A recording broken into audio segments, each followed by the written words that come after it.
참된 확신과 거짓 확신. 예수 믿는 것은 참 좋은 겁니다. 알고 계시죠? 예수 믿는 건 참 좋은 거예요. 이게 하나님이 우리를 구원해 주십니다. 신학적으로 구원은 오직 하나님께로부터 나는 거예요. 근데 참 하나님이 참 풍성하신 분이라는 게 거기 나와요. 하나님은 진짜 쪼잔한 분이 아니에요. 그냥 우리를 구원하시고 그냥 끝낼 수도 있거든요. 근데 하나님은 하나님의 자녀들에게 구원받았다라는 것을 알게 해주십니다. 그래서 구원받게 되는 그 과정을 우리는 믿음이라고 이야기를 하고요. 그 구원받았다라는 것을 자기 마음 가운데 분명히 알게 되는 것을 확신이라고 이야기를 해요. 그래서 여러분들 믿음과 확신은 조금 달라요. 믿음을 가진 사람은 처음에는 아닐 수 있겠지만 어느 정도 하나님 앞에서 영적인 깊이가 깊어지면 반드시 어떤 단계가 오는가 하면 내가 정말 구원받았구나. 그 구원받은 것이 좋고 기쁘고 평안하고 거기서 오게 되는 세상이 줄 수 없는 안식을 자기가 알게 됩니다. 그게 있구나 나에게. 그걸 확신이라 그러는 거예요. 그래서 저는 저희 교회 성도분들이 다 일단은 믿음 안에 들어와야 되겠죠. 믿음 안에 들어오기를 원하고요. 그리고 믿음을 가지신 분들은 이 확신이 충만하여서 살면 좋겠어요. 왜냐하면 이 확신이 없으면 믿음이 있는데도 자꾸 악한 영에게 지면서 살 수 있거든요. 근데 그건 하나님이 원하시는 바가 아니라 누가 원하는 바일까요? 마귀가 원하는 바예요. 마귀는 그 에베소서 그 6장 말씀에 보면 마귀는 괴계를 가지고 있다고 합니다. 괴계가 한자로 좀 어려우니까 괴상스러운 계획이에요. 그러니까 아주 머리를 막 잔머리를 써가지고 최대한 우리를 속이려고 하는 마귀의 또 다른 별명이 뭐예요? 거짓의 아비잖아요. 그래서 우리가 하나님의 진리가 아닌 다른 것에 어떻게 하면 거하게 할까 마귀는 늘 애씁니다.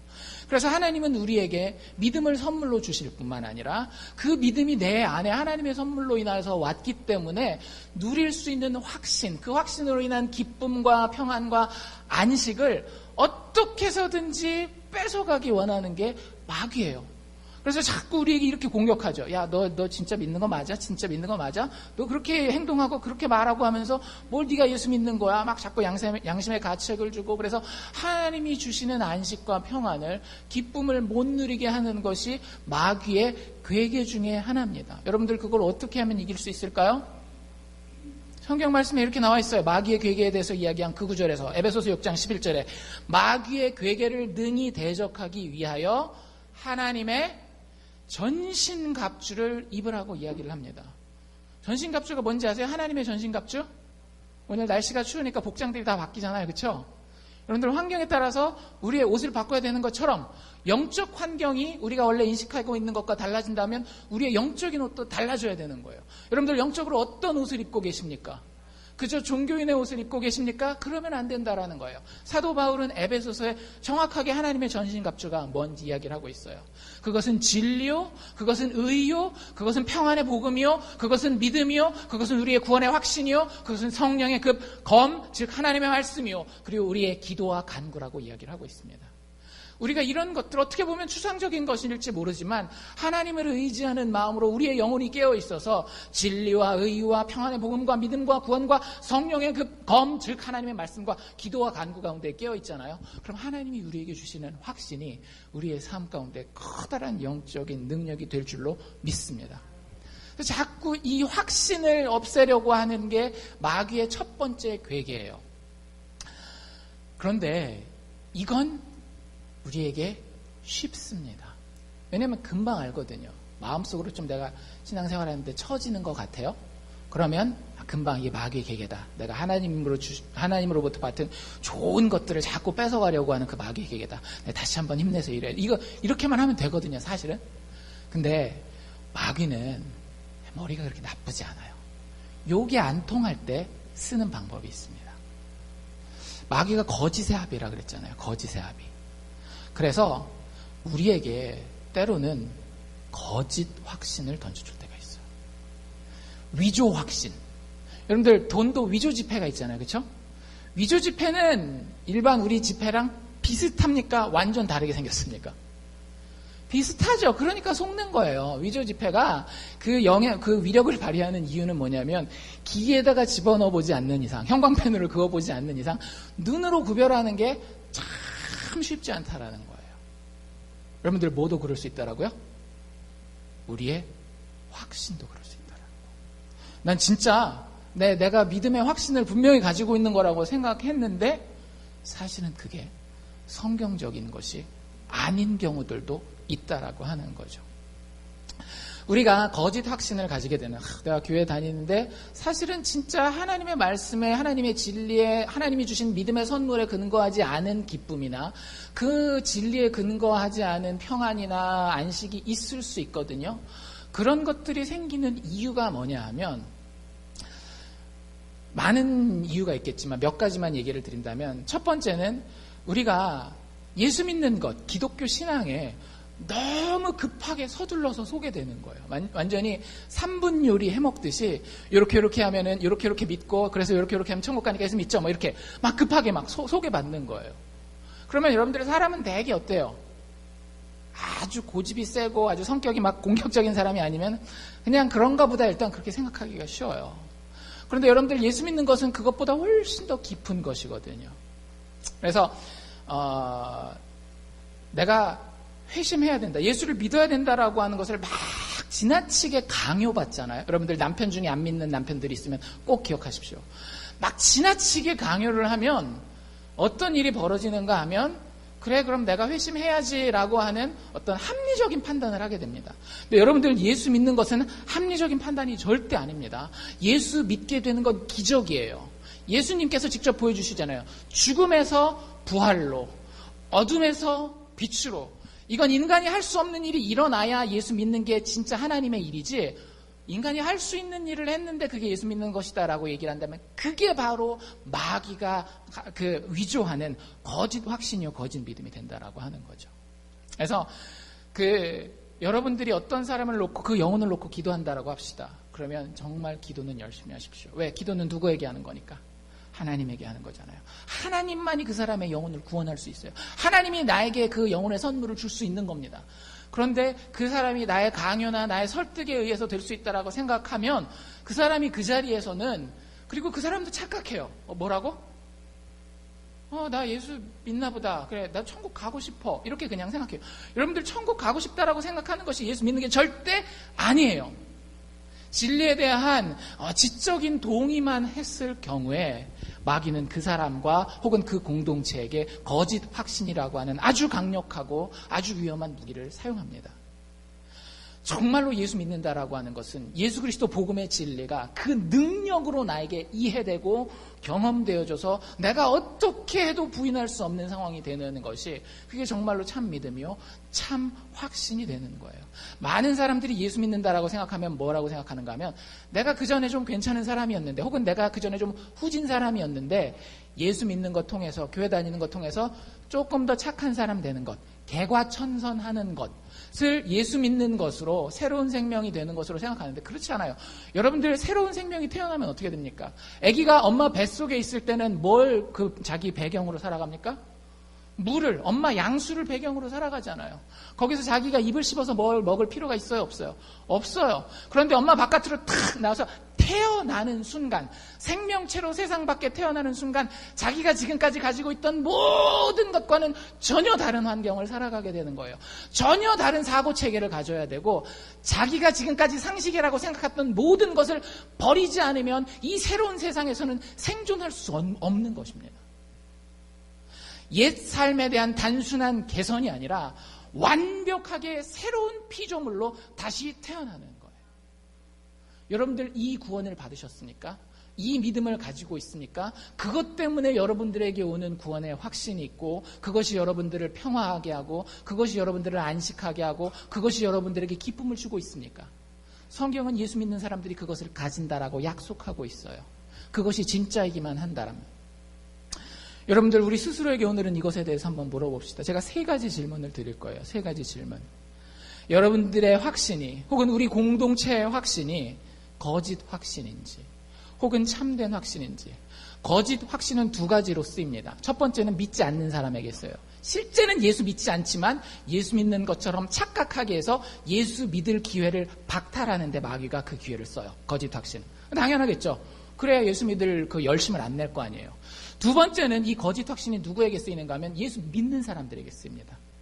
하나님이 우리에게 주시는 그 확신을 통해서 우리가 정말로 마음 깊은 인생을 꿰뚫을 수 있는, 그리고 영원을 바라볼 수 있는 기쁨과 평안과 안식을 누리게 할 수 있는 이 확신을 살짝 밀어내고 우리의 육신의 요구만 만족시켜주고 눈에 보이는 그런 안식과 평안과 기쁨만 가져다 줄 수 있는 거짓 확신으로 바꿔치기를 하는 거예요. 그럼 예수 믿지만 그 삶이 어떻겠어요? 능력이 있겠어요? 없겠어요? 능력이 없어요. 그 가운데 진짜 기쁨이 있겠어요? 없겠어요? 기쁨이 있다라고 하지만 항상 뭐에 흔들리는? 환경과 조건에 의해서 흔들리는 기쁨을 가지게 되는 거예요. 몸이 피곤하면 마음도 역시 피곤해요. 근데 그렇지 않아요, 여러분들. 몸이 피곤한 건 우리에게 반드시 옵니다. 그런데 예수를 정말 믿고 그 안에 믿음의 확신이 있는 사람은 몸이 피곤함에도 불구하고 세상이 알지 못하는 마음의 평화가 있어요. 놀랍지 않습니까? 여기 있는 사람들이 어떤 분들인지 제가 정확하게는 몰라요.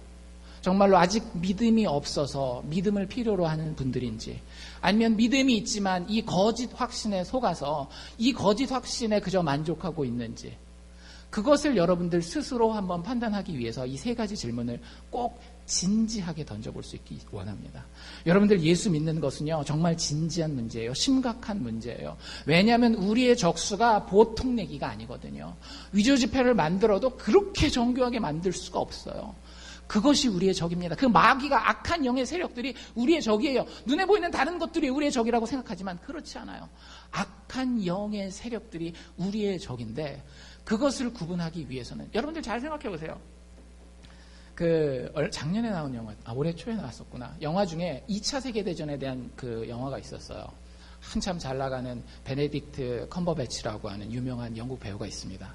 아시는 분들은 아실 거고, 셜록이라고 하는 그 시리즈를 통해서 되게 유명한 친구가 그 실제 수학자를 배경으로 영화를 만들었는데, 거기서 그 수학자들을 모아놓고 하게 되는 미션이 뭐였는가 하면 독일군의 암호 전송문을 푸는 거예요. 근데 암호를 풀었습니다. 암호를 풀었어요. 정말 오랜 시간을 걸려서 암호를 풀었는데, 그 암호를 푼 내용이 뭐였는가 하면 지금 지나가고 있는 저 배를 몇 날 몇 시에 독일군 잠수함이 포를 쏴서 가라앉힐 것이다. 그래서 어떻게 했을까요? 연합군이? 그날 그 배가 지나가는 그 자리에 아무것도 하지 않았습니다. 그래서 독일군이 포를 쏴서 그 배가 실제로 폭파되고 거기 많은 사람이 죽어요. 근데 그 이유가 있어요. 대를 위해서 소를 희생한 거예요. 만약에 거기서 그걸 딱 가서 막잖아요? 그럼 독일군이 뭐라고 생각할까요? 우리 암호가 풀렸구나라고 생각해요. 그러면 앞으로 더 큰 것들을 막을 수 있을 때 막을까요? 못 막을까요? 못 막아요. 그러니까 여러분들, 전쟁이라고 하는 것은 정말 냉정한 것이고 정말 냉철한 판단을 필요로 하는 거예요. 우리의 영적인 싸움이 그렇다라고 하는 거예요. 여러분들 그냥 교회만 왔다 갔다 하고 뭐 기도나 좀 하고 찬송이나 좀 감격 있게 부르면 영적인 생활이 잘 될 것 같다라고 생각한다면 천만의 말씀이에요. 우리는 세상에서 가장 치열한 전쟁의 현장 가운데 서 있습니다. 말씀을 가지고 기도하면서 깨어서 정말로 내가 마귀의 것에 거하고 있는지 하나님의 것에 거하고 있는지를 판단하셔야 돼요. 제가 드리는 이 세 가지 질문이 정말로 여러분들 심장 깊숙이 가장 깊게 숨겨있는 것을 한번 살펴볼 수 있는 계기가 될 수 있으면 참 좋겠어요. 첫 번째 질문입니다. 여러분들 스스로에게 이렇게 물어보십시오. 세상의 상식을 뛰어넘는, 그러면서도 나의 모든 것을 통제하는 삶의 중심이 나에게 있는가? 말이 좀 어렵죠. 쉽게 얘기하면 이런 거예요. 여러분들, 여러분들의 삶에는 여러분들의 삶을 통제하는 것이 하나 있어요. 어떤 사람에게는 돈이에요. 돈이 쏠린다 그러면 이쪽으로 가서 잠도 안 자고, 돈이 안 쏠린다 그러면 그쪽은 쳐다보지도 않고, 어떤 사람에게는 그게 자식이에요. 자식 성공한다 그러면 막 뭐든지 다 빚이라도 내고 해서 그쪽으로 다 쏠려요. 근데 자식이랑 상관없는 거는 뭐 이건 다 필요 없어요. 절대 쳐다보지도 않아요. 여러분들 인생을 통제하는 요소가 하나씩 있습니다. 근데 대부분 여러분들이 인생을 통제하는 것, 인생의 그 모든 방향을 통제하는 것은 내가 생각하는 상식 수준에 있는 것들이에요. 그렇지 않나요? 돈이라고 하는 것도 여러분들 왜 돈을 쫓아간다라고 한다면 왜 돈을 쫓아가죠? 돈이 실질적인 능력이라고 하는 여러 검증 단계를 내 안에서 거쳐서 합격했기 때문에 그런 거예요. 그렇지 않나요? 돈이 안 중요하다라고 생각하는 사람들도 있거든요. 미국 사람들 중에 보면 막 캠핑하고 돌아다니고 막 벽 타고 올라가고 막 이런 사람들 보면 야, 저러고도 살 수 있구나. 근데 정말 행복해요. 근데 돈을 쫓아가는 경우에는 그 돈에 대한 분명히 상식적인 판단이 선 거예요. 자녀도 마찬가지고요. 그런데 예수님이 주시는, 하나님이 주시는 진짜 믿음의 확신을 가진 사람은 어떤 사람들이냐면 그 세상의 상식을 뛰어넘는 뭔가가 내 인생을 이끌고 가고 있는 게 느껴져야 되는 거예요. 그러면 제가 아까 말씀드린 대로 지금 이 상황 가운데는 상식적으로 내가 평화할 수 없는 상황이에요. 근데 내 마음 가운데에 평안이 오는 거예요. 이해가 좀 되세요? 여러분들 이게 쉽지는 않습니다. 쉽지는 않아요. 그런데 성경이 이야기하는 게 바로 그것이에요. 내 안에서 정말로 나에게서 나온 게 아닌 외부로부터의 어떤 것이 있어서 완전히 새로운 어떤 것이 있어서 그것이 나를 통제하고 이끌고 있는 것이 느껴지는 거예요. 제가 아는 한 집사님이 지금 안수 집사님 된 분인데 김근수 집사님이라는 분인데 그분이 그랬어요. 제가 군목으로 갔을 때 몇 번 얘기 들으신 분들도 있을 텐데 이분은 뭐 이렇게 얘기하면 죄송하지만 여자만 빼고 술 도박 여자는 안 하신 것 같아요. 근데 술 도박 농촌 그 강원도 산골이니까 겨울엔 시간이 맨날 남거든요. 결혼을 어떻게 해서 했는데 이 결혼하신 분은 서울 분이에요. 적응이 안 되죠. 적응이 겨울이 됐는데 아무 예고도 없이 친구들 다 데리고 와서 라면 끓여라 뭐 술상 차려라. 나중에는 그 가정이 완전 틀어졌어요. 완전 틀어졌어요. 그분이 좋아하는 게 술, 담배도 당연히 하시고 도박도 하셨는데 저 갔을 때는 그렇게 심각하지는 않으셨어요. 근데 또 하나 좋아하는 게 운동이었거든요. 볼을 하는 걸 좋아해요. 축구 차는 걸. 저도 좋아합니다. 요즘에는 좀 체력이 달려서 기회가 없어서 또 많이 못하지만. 근데 그분이 교회 그 볼 차는 데 나오기 시작했어요. 그리고 자연스럽게 소그룹 성경 공부를 하게 됩니다. 근데 그분이 그러는 거예요. 이렇게 좋은 거를 왜 아무도 나한테 지금까지 안 알려줬죠? 그러니까 이 사람이 진짜 변하더라고요. 이 사람에게 있는 게 아니에요. 제가 봐도. 본인도 얘기를 해요. 저랑 막 별걸 성경 공부도 하고 성경 공부 딱 하니까 정말 놀라운 게 술을 입에 안 되는 거예요. 와, 하래 말라고 저 성경 공부할 때 뭐 그런 얘기 잘 안 하거든요. 근데 술을 입에 안 되는 거예요. 근데 술이 이렇게 딱 되니까 이렇게 제 욕심이 생기잖아요. 담배도 어떻게 안 될까 해가지고 담배도 같이 한번 집사님 했는데 이 담배 참 안 되는 거예요. 근데 어느 날 딱 왔는데 생각 났어요. 그러는 거예요. 여러분들 술 담배의 문제가 아니에요. 이분이 변하니까 아내가 교회를 다니기 시작합니다. 보통 반대잖아요. 그렇죠? 아내가 교회 다녀서 남편이 교회 다니는데 아내가 교회라고 하면 꼴도 비기 싫어했어요. 왜냐하면 이분이 그렇게 깽판 치고 살면서 한 달에 한 번씩은 동생이 열심히 교회를 다니는 분이거든요. 동생 따라서 교회 가니까 그게 비기 싫은 거예요. 그렇지 않겠어요? 평상시에 잘하면 교회 가면 나도 교회 한번 가볼까 이러는데 그게 비기 싫으니까 교회 사람들이 이렇게 구역 예배라도 가잖아요? 그럼 어떻게 할까요? 안방문 딱 잠궈놓고 들어가서 안 나와요. 근데 그 아내가 남편이 변하는 거, 남편이 말하는 거, 남편이 행동하는 거. 여러분들 이건 그 사람이 상식선에서 자신을 통제하는 게 절대 아닙니다. 여러분들 이게 가능하다라고 봐요? 불가능한 일이에요. 너무 큰 거 생각하지 마세요. 어떤 작은 것 하나라도 여러분들 속을 한번 살펴보십시오. 이건 진짜 내가 아니야. 완벽하게 나에게 돌릴 수 있는 영광이 하나도 없어. 그런데 어떻게 이런 일이 일어날 수 있지? 내가 어떻게 이렇게 생각할 수 있지? 내가 어떻게 이렇게 판단하고 결정할 수 있지? 그러면 그 사람 안에 예수가 살고 있는 겁니다. 이 질문을 다르게 바꾼다면 이렇게 바꿀 수 있어요. 성경에 나와 있는 대로라면. 내가 내 인생을 살지만 실제로 내가 사는 것이 아니라 내 안에 사는 것이 정말 그리스도인가? 사도 바울이 갈라디아서 2장 20절에 이렇게 이야기를 하잖아요. 내가 그리스도와 함께 십자가에 못 박혔나니 그런즉 이제는 내가 산 것이 아니오 내 육신을 가지고 내가 발을 딛고 내가 숨쉬는 것 같지만 예수 믿는 자들에게는 이제는 내가 산 것이 아니요 오직 내 안에 그리스도께서 사신 것이라. 이제 내가 육체 가운데 사는 것은 나를 사랑하사 자기 몸 버리신 하나님의 아들을 믿는 믿음 안에서 사는 것이라. 여러분들의 상황이 어떻든지 간에, 여러분들의 주변이 여러분들을 얼마나 괴롭히든지 간에 여러분들 눈에 보이는 것은 누구예요? 나를 사랑하사 자기 몸 버리신 하나님의 아들을 믿는 믿음이 여러분들이 바라보는 그거라는 거예요. 세상은 그걸 바라볼 수가 없어요. 보이지가 않으니까. 오직 참 믿음을 가진 사람만이 그게 바라봐집니다. 그것을 바라보고 그 믿음의 선물로 확신을 가진 자들이 세상이 누릴 수 없는 성경이 약속한 그 놀라운 은혜와 축복들을 얻게 되는 줄로 믿습니다. 여러분들에게 이렇게 물어보세요. 내가 뭘 한 게 아니라 내 안에 나는 수동적인데 아무것도 하지 않았는데 뭔가가 되어가고 있는가 한번 물어보세요.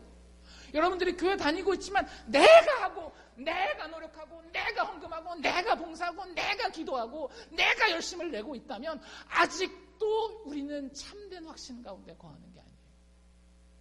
이거 도저히 내가 움직일 수 없는 상황에서 하나님이 내 안에 분명히 역사하고 계시구나. 이게 참된 확신입니다. 여러분들을 성경에서 가르쳐서 하나님의 편지, 예수 그리스도의 편지라고 얘기를 해요. 그런데 교회에 있는 많은 사람들이 그 편지를 이렇게 씁니다. 외적으로 드러나는 도덕적, 종교적 행동에 의해서 그 편지를 쓰고 있어요. 여러분들 스스로에게 물어보세요. 나는 과연 이렇게 외적으로 드러나는 도덕적, 종교적 행동에 의해 기록되고 있는 편지인지, 아니면 내 온 마음을 통해 성령으로 인하여서 기록된 예수 그리스도의 편지라고 말할 수 있는지. 나는 성령에 의해 기록된 예수 그리스도의 편지입니다 라는 고백이 우리에게 있을 수 있기를 원합니다. 여러분들, 이 믿음을, 이 확신을 가진 사람에게는 어떤 마음이 있을까요? 인생을 바라보는데 wonder, amazement, surprise, 인생이 놀라움과 경이로움으로 가득 찬 거예요. 내가 내 배우자를 만나도 이야, 하나님이 어떻게 나에게 이런 배우자를 주셔서 놀라운 거예요. 내 자녀가 이끌림을 받는 것을 봐도 와, 하나님이 어떻게 내 자녀를 이렇게 이끄셨지. 고난을 통과하는데도 야, 내가 이 고난 통과하지 않았으면 내가 도대체 얼마나 쓰레기 같은 사람이 됐을까. 인생을 바라보는데 늘 경이로움이 있는 겁니다. 여러분들, 예수 믿는데 인생 사는 게 별 볼 일 없는 사람들 있어요. 그게 그거지 뭐, 뻔한 거야 뭐, 인생이 다 그래. 여러분들, 하나님이 그 삶 가운데 역사하는 게 느껴지지 않으면 그렇게 되는 거예요. 인생 사는 게 재밌습니다. 즐겁습니다. 늘 기대가 됩니다. 내가 어떻게 될지는 모르지만, 지난번에 얘기했잖아요. 그 에스란의 사자의 이야기. Is he safe? 그가 안전하냐? No, not. 절대 never, never, never. 안전하지 않아요. But He is good. 그는 우리가 신뢰할 수 있을 만한 선한 하나님이라는 거예요. 그러니까 모르지만 기대가 되는 거죠. 모르지만 기대되는 그 인생. 죽는 날까지, 내가 심지어는 병상에 누워있다가 죽는다 할지라도 하나님이 또 이건 어떻게 사용하시는 건가? 이게 막 기대가 되는 거예요. 그리고 그 마음 가운데 또 어떤 마음이 있겠어요? 겸손한 마음이 넘쳐나는 거예요. 야, 구원받을 자격이 없는 게 매일매일 느껴져야 됩니다. 여러분들 안 그러세요? 저는 맨날 그렇게 느껴지던데, 정말 매일매일 하나님 앞에 겸손하게 엎드려지는 거예요. 하나님이 말씀하시면 아, 정말 그렇군요. 이 마음 가운데 하나님 앞에 엎드리고 여호와를 두려워하는 경외하는 마음을 가지는, 여러분들, 이 사람과 그렇지 않은 사람은 차이가 나요. 당신 구원받았습니까? 라고 얘기를 했을 때 거짓 확신을 가진 사람은 이렇게 쉽게 대답합니다. 나 당연히 구원받았지. 예수 믿고 세례도 받았고 교회도 오래 다녔고 헌금도 했고 착한 일, 좋은 일 많이 했고 당연히 구원받았지. 여러분들, 이렇게 대답할 수 있는 사람은 거의 90% 이상은 거짓 확신일 경우가 큽니다. 정말 구원받은 사람은 당신 구원받았습니까? 뭐라고 대답하는가 하면, 이야, 내가 구원받다니. 구원받긴 받았는데 정말 아직도 믿어지지가 않아. 얼마나 놀라운 일인가. Amazing love, amazing grace. 왜 그런 찬양의 고백들이 우리 믿음의 선배들을 통해서 나왔겠어요? 예수 믿는 사람에게는 하나님의 그 놀라운 은총 가운데 납작 엎드러지는 그 겸손함이 있는 거예요. 하나님 앞에만 그러겠어요? 사람들 앞에서도 겸손해요. 예수 믿는지 안 믿는지 사실은 제일 쉽게 그냥 외적인 모습으로 알 수 있는 모양은 뭐냐면 그 사람 겸손한지 아닌지 보면 거의 확실합니다. 물론 그 마음의 문제 더 중요하긴 하지만 그냥 겉에 나는 거. 어쩔 수가 없어요. 하나님이 그런 분이고 내가 그런 구원을 받았는데 어떻게 겸손하지 않을 수가 있겠어요. 물론 제가 이렇게 말씀드리면 그래 앞으로 당신 구원받았습니까? 그러면 당연 구원받았지 이렇게 하지 말고 구원받았다니 얼마나 놀라운 일인가 이렇게 대답해야지. 이것마저도 꾸밀 수 있겠지만 제가 무슨 얘기 하시는지는 아시겠죠? 여러분들 마음 가운데에 참으로 진정한 상식을 뛰어넘는 하나님의 통제와 하나님의 이끄심 때문에 여러분의 인생 가운데 여러분의 마음 가운데에 늘 놀람이 있고 경이로움이 있고 겸손함이 있는 것. 그러면 여러분들 스스로 일단 첫 번째 질문은 통과한 겁니다. 나는 성령께서 선물로 주신 참된 확신을 가지고 있구나. 두 번째 질문은 여러분들 만족감이라고 하는 단어가 항상 좋은 단어로 많이 쓰여요. 근데 이게 부정적으로도 쓰일 수 있습니다. 만족하지 말아야 되는 상황에서 만족하는 경우. 근데 그게 여기 이 질문에 들어가니까 한번 잘 들어보십시오. 게으른 영적 만족감에 빠져 있지 않은지. 다시 한번 여러분들 스스로에게 이렇게 물어보십시오. 나는 게으른 영적 만족감에 빠져 있지 않은지. 영적으로 하나님 믿고 하면 만족하는 거 아닌가? 그렇게 생각하시잖아요. 그렇죠? 근데 제가 그 앞에다가 붙인 게으른 영적 만족감이라고 하는 걸 여러분들 잘 한번 생각해 보시면 좋을 것 같아요. 요한계시록이라고 하는 성경을 여러분들 아십니까? 성경의 맨 마지막에 나와 있는 66번째 책이잖아요. 그렇죠? 거기에 보면 미래에 일어날 일에 대해서 많이 기록이 되어 있습니다. 그 이야기 중에 앞에 2장과 3장, 2장에 걸쳐서 예수님이 직접 등장하시거든요. 그리고 예수님이 직접 등장하셔서 그 당시에 세워진 지 얼마 되지 않은 7개의 교회를 향해서 직접 예수님이 말씀하세요. 그리고 그걸 사도 요한이 편지로 받아서 교회에 보내고 있는데 거기에 보면 라오디게아라고 하는 교회가 있습니다. 제가 한번 읽어드릴 테니까 잘 들어보세요. 라오디게아 교회의 사자에게 편지하기를 아멘이시오 충성되고 참된 증인이시오 하나님의 창조의 근본이시니 누구겠어요? 예수님이죠. 예수님이 가라사대 예수님이 이제부터 말씀을 하실 거예요. 그런데 이렇게 얘기해요. 교회를 향해서 여러분들의 세상을 향해 얘기하는 게 아닙니다. 교회를 향해서 예수님이 얘기했어요. 여러분들 초대교회는 우리의 상상을 뛰어넘는 핍박을 받았던 교회입니다. 교회 다니면 손해보고 직장에서 쫓겨나고 죽을 수도 있는 상황에서 세워진 그 교회예요. 그런데 그 교회를 향해서 예수님이 이렇게 말씀하십니다. 내가 너의 행위를 안다. 네가 차갑지도 않고 덥지도 않구나. 네가 차라리 차버리든지 차라리 더버리든지 하기를 원하노라. 네가 이렇게 미지근하여서 더웁지도 아니하고 차지도 아니하니 내가 내 입에서 너를 토하여 내치리라. 교회를 향한 예수님의 메시지입니다. 그런데 예수님이 거기서 이렇게 말을 덧붙이셔요. 근데 니들이 이렇게 말하고 다닌다며 뭐라고 말하고 다니는가 하면 이렇게 얘기를 해요. 네가 말하기를 라오디게아 교회가 말하기를 나는 부자라. 나는 부요하여 부족한 것이 없다. 하지만 너의 곤고한 것과 너의 가련한 것과 너의 가난한 것과 너의 눈먼 것과 너의 벌거벗은 것을 네가 알지 못하는구나. 내가 너를 권하노니 내게서 불로 연단한 금을 사서 부요하게 하고 흰 옷을 사서 입어 벌거벗은 수치를 보이지 않게 하고 안약을 사서 너의 눈에 발라보게 하라. 이게 예수님이 교회에 던지는 메시지입니다. 여러분들 교회 바깥에 있는 사람들은 이런 거 걱정하지 않아도 돼요. 그런데 사람이 사람인지라 교회 안에 이렇게 딱 들어오잖아요. 일요일 날 다른 사람들 다 자는 시간에, 쉬는 시간에, 여행 가고 놀러 가는 시간에 교회 와서 딱 앉아 있으면 어떤 마음이 들까요? 이제 됐다라는 마음이 들어요. 이제 됐다. 근데 그거 누가 주는 마음일까요? 마귀가 주는 마음이에요. 사단이 주는 마음이에요. 완전히 만족하고요.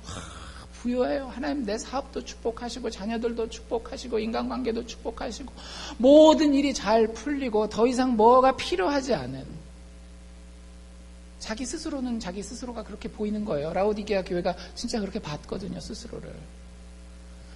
하지만 이런 상황을 예수님은 영적으로 정말로 끔찍하고 비극적인 상태라고 이야기를 합니다. 여러분들 정신병 중에 정신분열증이나 여러 가지 그런 위험한 정신병들이 있잖아요. 그 정신병 중에 유포리아라고 하는 병이 있어요. 유포리아 들어보셨는지 모르겠는데 한국말로 제가 번역된 걸 찾아봤더니 이 병의 이름이 좀 재밌더라고요. 병의 이름이 다행증. 다행이라서 생기는 병인가? 근데 그게 다가 무슨 다자냐면 마늘 다자. 행은 무슨 행자일까요? 행복하다 할 때 행자예요. 이 창란에 걸린 사람은 어떻게 생각하는가 하면 근거 없는 병적 행복감에 빠집니다. 그래서 여러분들 행복감을 가지는 것은 좋지만 행복에 근거가 있어야 될 거 아니에요. 예를 들어서 학생인데 행복해요. 성적표 한번 보자.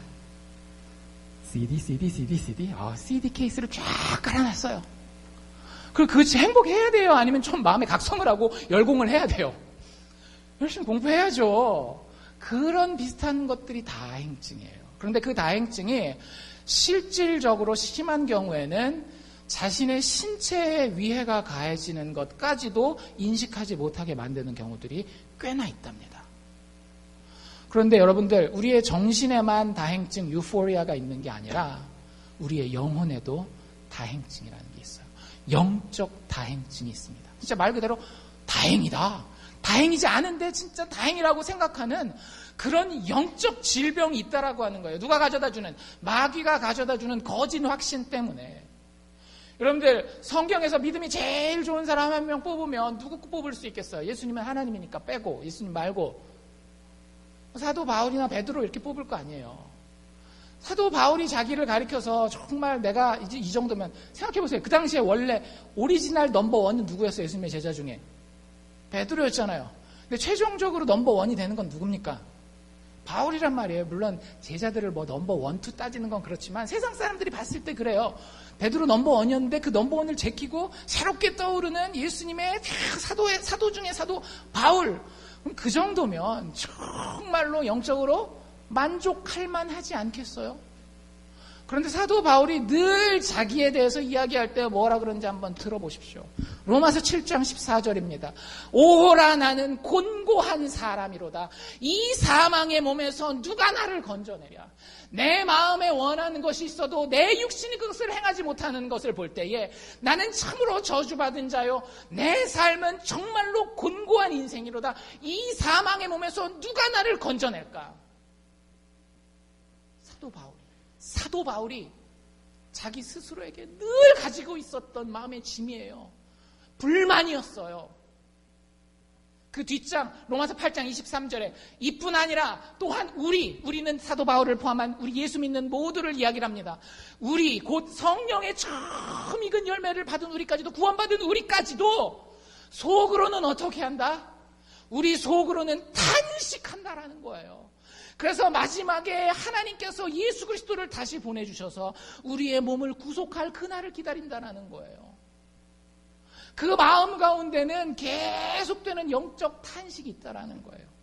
고린도후서 5장 2절, 과연 우리가 여기 있어 예수 믿는 사람들이 아직 땅에 발 딛고 이 땅에서 육신의 인생을 살고 있을 때에 탄식하여 하늘로부터 오는 처소를 덧입기를 간절히 사모한다라는 거예요. 이 인생의 세상에서의 삶이 여러분들이 100만 불을 벌어도 1000만 불을 벌어도 자식이 뭐 하버드 할아버지를 가도 여러분들의 인생이 여러분들에게 만족스럽다라고 한다면 여러분들 그 만족은 가짜 만족이요, 마귀가 주는 만족이요, 사단이 주는 만족이라는 거예요. 시편 기자가 얘기한 것처럼 사슴이 시냇물을 찾아 갈급하듯이 내 영혼이 하나님을 찾기에 갈급하나이다. 여러분, 그게 돈으로 채워줄 수 있어요? 그게 자식의 성공으로 채워질 수 있어요? 예수님을 얼굴 대 얼굴로 보는 그날까지는, 주님 다시 이 땅에 오시는 그날까지는 불가능한 일이에요. 그런데 어떻게 우리 마음 가운데, 우리 영혼 가운데 진짜 만족함이 있겠어요? 그건 게으른 거예요. 영적인 게으름입니다. 늘 하나님 앞에서 예수 그리스도를, 하나님을 더 알아가고 그분과 더 친밀한 관계를 어떻게 하면 더 맺을 수 있을까? 내가 1시간씩 기도하니까, 2시간씩 기도하니까, 3시간씩 기도하니까 이제 만족? 아니에요. 내가 얼만큼 기도를 하건, 얼마나 봉사를 하건, 얼마나 돈을 내건 하나님 앞에서는 늘 내 마음 가운데 탄식이 있는 거예요. 영적인 다툼이 있는 거예요. 내가 왜 하나님 앞에 더 가까워지지 못할까? 여러분들에게 그렇게 물어보십시오. 나는 혹시 게으른 영적 만족감에 빠져 있지 않은지. 마지막 질문입니다. 상당히 실질적인 질문인데요. 이거는 여러분들이 실제로 여러분들의 외적인 것을 살펴보면 답을 얻을 수 있는 질문이에요. 지금 앞에 두 개는 여러분들의 마음을 깊이 살펴봐야 되는 거고, 세 번째 것들은 여러분들의 외적인 것을 살펴보면 알 수 있는 그런 질문입니다. 이렇게 얘기를 하고 있어요. 믿음의 고백에 합당한, 여러분들 믿음의 고백을 하죠. 나 예수 믿어요. 하나님 믿어요. 믿음의 고백에, 그 믿음의 고백에 합당한 진지한 삶의 행동들이 따라주고 있는지. 제가 아까 겸손이라는 얘기 했잖아요. 그렇죠? 왜 제가 겸손이라는 기준을 여러분들한테 던지면서 이 사람이 참 그리스도인인지 아닌지, 내가 진짜 참 그리스도인인지 아닌지를 판단하는 기준이 겸손이냐고 얘기를 하면, 하나님께로부터 받은 그 구원이 반드시 겸손이라고 하는 외적 태도로 나타나게 돼 있거든요. 그게 참 확신이에요. 참 확신의 결과예요. 고린도 교회 여러분들 잘 아시죠? 고린도 교회는 참 문제가 많은 교회였습니다. 성적인 문제도 있었고요. 교회 안에 작지 않은 죄들이 많이 있었어요. 교회 안에서 다툼, 분쟁이 있었고, 경제적인 문제 때문에 소송도 왔다 갔다 하고 그랬었고, 믿는 사람들과 믿지 않는 사람들, 아니면은 믿음이 강한 사람들과 약한 사람들 사이에 어떤 알력 다툼도 있었고 막 그랬어요. 고린도 전서를 보시면 그런 이야기들이 아주 자세히 나와 있습니다. 그런데 사도 바울이 고린도 전서 5장에 참 독특한 단어를 써요. 그게 이제 고린도 전서 5장에 무슨 얘기가 나오는가 하면, 고린도 교회의 한 남자가, 젊은 남자가 자기의 계모죠. 아버지랑 새로 결혼한 계모랑 집을 나가서 같이 사는 거예요. 그런데 이 정도면 상당히 심각한 겁니다. 이건 막장 드라마도 이런 막장 드라마가 별로 없어요. 근데 그 뒷문장에 사도 바울이 뭐라고 쓰고 있는가 하면, 너희들의 자랑이 옳지 못하더라고요. 얘기를 하고 있어요. 너희들의 무엇이? 자랑이. 자신의 인생을 그렇게 개판치고 사는 거예요. 자신의 삶의 태도나 말이나 이런 것들은 엉망이에요. 그런데 마음속으로는 뭘 가지고 있는 거예요? 나 예수 믿어. 근데 그럴 수 있는 몇몇 가지 조건들이 있었거든요. 이 사람들이 교만할 수 있는 이유는 뭐냐면, 진리에 대해서 아주, 이 사람들의 그 교회 내에 파가 있었어요. 베드로파, 예수님의 수제자. 아니야, 베드로보다 우리는 성경을 예수님의 진리를 더 잘 알아야 돼. 그래서 무슨 파가 있었을까요? 넘버원 다시 된 사람 있잖아요. 바울파가 있었어요. 그러니까 베드로파, 바울파, 우리가 예수님의 진리를 더 잘 알아 서로 막 그랬는데, 나중에 제3의 파가 딱 등장했어요. 누굴까요? 예수파. 니들 이제 아무도 안 돼. 예수파야, 예수파.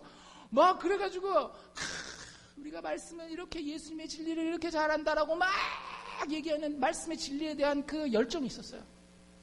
근데 속은 맨날 싸우는 거예요. 또 그 사람들에게는 열정과 은사가 있었습니다. 영적 은사가 있었어요. 그래서 고린도 교회 하면 탁 나오는 게 늘 뭐예요? 방언, 예언, 이런 것들이 다른 성경에는 참 별로 많이 안 나와요. 근데 이 사람들은 막 열정적으로 막 그런 영적 열정이 있었습니다. 그런 것들 때문에 이 사람들은 자신들의 삶의 모습과 태도를 보지 아니하고 스스로를 높이고 있었던 거예요. 근데 여러분들, 하나님이 더 진지하게 바라보는 건 뭘까요? 우리의 삶의 태도예요. 아까 제가 질문드린 대로 믿음의 고백에 합당한 진지한 삶의 행동과 태도들이 따라주고 있는지 아닌지 여러분들이 살펴보셔야 됩니다. 여러분들이 예수 믿는 남편이에요. 여러분들이 예수 믿는 아내예요. 그런데 믿지 않는 남편과 믿지 않는 아내에게 여러분들이 정말 예수 안 믿는 아내도 안 그런다. 예수 안 믿는 남편도 안 그런다. 이런 얘기 듣고 있다라면 여러분들 진지하게 생각해 보셔야 됩니다. 제가 진짜 여러분들을 비꼬려고 하는 게 아니라 정말 진지하게 생각해 보셔야 돼요. 내가 가지고 있는 확신이 거짓인지 참된 것인지. 고린도서 13장 5절 아까 우리가 읽은 본문 말씀에서 그래서 이렇게 얘기를 하잖아요. 너희가 믿음에 있는가 너희 자신을 시험하고 너희 자신을 확증하라. 여러분들 이 질문을 여러분들에게 정말 날카롭게 던지시길 바랍니다. 제발 이 질문 가지고 남에게 던지지 말아요. 이 남은 아무 상관없어요. 믿음의 문제에 있어서는. 나한테 던지면 돼요. 내가 정말로 믿음의 고백에 합당한 진지한 삶의 행동을 따라가고 있는지. 사도 바울이 진짜 그렇게 살았을까요? 안 살았을까요? 살았죠. 사도 바울이 빌립보서 3장 13절 14절에 이렇게 얘기합니다. 형제들아, 나는 내가 아직 잡은 줄로 여기지 않는다라는 거예요. 자기가 이제 도덕적으로 종교적으로 완전히 깨끗한 사람이 아니라 아직 그걸 못 잡은 사람으로 스스로를 여긴다라는 거예요. 그럼 그 삶이 늘 어떻겠어요? 깨어있겠죠. 어떻게 하면 하나님이 원하시는 삶의 방향으로 내가 행동하고 태도를 가질까? 내가 잡은 줄로 여기지 아니하고 오직 한 일, 즉 뒤에 있는 것은 잊어버리고 앞에 있는 것을 붙잡으려고 하나님께서 나에게 허락하실 새로운 성품과 새로운 말과 새로운 행동들, 예수 그리스도를 통해 거듭난 나의 모습이 삶 가운데 드러나는 그 앞에 있는 것을 잡으려고 표대를 향하여 그리스도 예수 안에서 하나님이 위에서부터 부르신 부르심의 상을 위하여 쫓아가고 있노라. 아직도 나는 그걸 쫓아가고 있다는 거예요. 여러분들 이게 예수 믿는 겁니다. 이 사람들은 마음 가운데 확신이 있어요. 내가 완벽해서가 아니라 하나님이 날 구원하셨구나라는 게 느껴질 때, 그럼 거기에 하늘 기쁨과 하늘 평안과 하늘 안식이 있는 겁니다. 우리 개인들이 이런 믿음을, 이런 확신을 가진 사람들이 되기를 원해요. 그리고 이 교회가 그런 믿음과 확신으로 가득 찬 교회가 되기를 원합니다. 그리고 이 교회가 그런 영혼들을 많이 구원해낼 수 있기를 원합니다. 교회 안에서 교회 밖에서 이런 믿음을, 이런 확신을 가진 사람들을 우리를 통하여 하나님이 많이 일으키시기를 원해요. 아까 그 근수 집사님 얘기 드렸는데 그분 동생이 갑수 집사님이에요. 갑수 목사님이 됐습니다. 그분이랑 지난주에 통화를 했어요. 통화를 하면서 막 서로 엉엉 울었어요. 너무 좋았어요. 일이 있어서 온 게 아니라 목소리를 듣고 목사님 하면서 막 그냥. 여러분들 그게 진짜 예수 믿는 사람들 사이의 관계거든요. 제가 그분이랑 만난 기간 딱 3년밖에 안 돼요. 군목으로 있었을 때. 그때 집사님이었거든요. 근데 그 이후에 정말로 교회를 위해서 헌신하고 목사님 신학교 가겠습니다. 목사님 간 신학교 어딥니까? 해가지고 신학교 가가지고 신학교 졸업하고 사실 지금 목회를 원주에서 하고 계시는데 지난주 통화하면서 그런 얘기를 하시더라고요. 그 형님이 아직도 그 강원 시골 골짝골짝 거기 살아요. 그리고 이분은 교회 개척을 강원도 원주에 했습니다. 그럼 차 타고 가면 막 밟으면 한 2시간 정도 걸려요. 2시간. 그 형님이 이 교회의 안수 집사님이에요. 이 교회 안수 집사님이에요. 매주 2시간을 운전해서 오세요. 근데 자랑을 하시더라고요. 목사님, 저 형님 차 바꿨어요. 그러세요. 무슨 차로 바꿨어요? 카니발 12인승으로 바꿨습니다. 좋은 차, 큰 차 뽑으셨네요. 근데 이유가 있어요. 무슨 이유일까요? 이 김갑수 목사님이 이제 신학을 하면서 개척하기 전에 그 가리산 마을의 교회에서 그 사역을 했어요. 왜냐하면 군목 TO가 없어졌거든요. 제가 있을 때는 군목 TO가 있어서 국방부에서 파견을 했는데 그 이후에 그게 없어져서 거기 목사님이 없는 거예요. 교회가 있는데. 그래서 이분이 신학교 다니면서 서울에 있는 신학교 다니면서 강원도까지 주말마다 와가지고 사역을 해서 예수 믿은 사람들이 꽤 있었어요. 근데 이분이 이제 원주에 개척을 하니까 이게 이제 또 목사님이 없잖아요. 신앙생활 하다가 신앙생활을 못하는 분들이 계시는 거예요. 근데 이 형님이 카니발 10인승 탁 타가지고 일주일에 7명, 8명씩 뒤에 쫙 태우고 2시간씩 와서 예배드리고 밥 먹고 교제하고 또 2시간씩 쫙 태우고 간다라는 거예요. 와, 참 대단하다. 그리고 그 집에 그 교회는 그 목사님과 사모님이 교회 그 자체예요.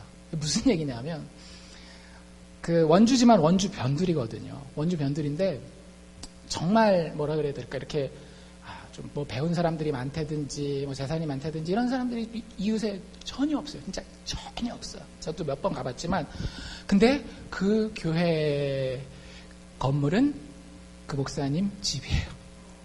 그 한 층을 이렇게 전세를 냈는데 반으로 잘라가지고 반은 사택하고 반은 교회예요. 그리고 그 목사님이 손이 하나 없다고 제가 지난번에 말씀드렸잖아요. 잡이 없어요. 잡이 없고 목회만 하시는데 사모님이 일을 하세요. 사모님이 유치원 선생님이에요. 공립학교 유치원 선생님. 그러면 사모님이 받는 월급이 교회 재정이에요. 돈 낼 사람이 없거든요. 그 교회는. 근데 그 집에 지금 2사람이 와서 살고 있대요. 알코올 중독자에 그 도박 중독자. 둘 다 이혼했거든요. 근데 거기 와서 매일 새벽 예배 시키고 성경 공부 시키고 그 중에 한 명은 세일 받고 벌써. 제가 얼마나 감사하면서도 부끄러웠는지. 난 뭔가. 제가 그러면서 그런 생각해봤어요. 만약에 이 김갑수라고 하는 이 사람이 목사 타이틀 없으면 이 짓 할까 안 할까? 저한테 답은 확실했습니다. 한다. 이건 할 뿐이에요. 할 뿐이에요. 여러분들 이게 사람이 하는 일입니까? 사람이 할 수 없는 일이에요. 인생을 이끌고 있는 외부로부터의 힘이 있는 거예요. 그리고 절대 영적 만족감에 빠져 있지 않아요. 늘 어떻게 하면 영혼들을 구원할까? 어떻게 하면 영혼들을 돌볼까? 그리고 그 믿음에 합당한 고백에 알맞는 삶을 살기 위해서 그 말을 하기 위해서 애쓰는 우리가 그렇게 되기를 원합니다. 이건 제가 여러분들에게 아무리 듣기 좋게 설명하고 이해될 수 있게 설명을 해도 제가 할 수 있는 일도 아니고 여러분들이 할 수 있는 일도 아니에요. 이게 이렇게 좋으니까 그래 앞으로 내가 행동 잘해야지. 그래 내가 한번 좀 더 만족하지 말고 좀 더 계속 1시간 동안 2시간씩 이렇게 막 겉으로 흉내내는 거 비슷하게는 할 수 있어요. 근데 인간의 힘으로 불가능한 것입니다.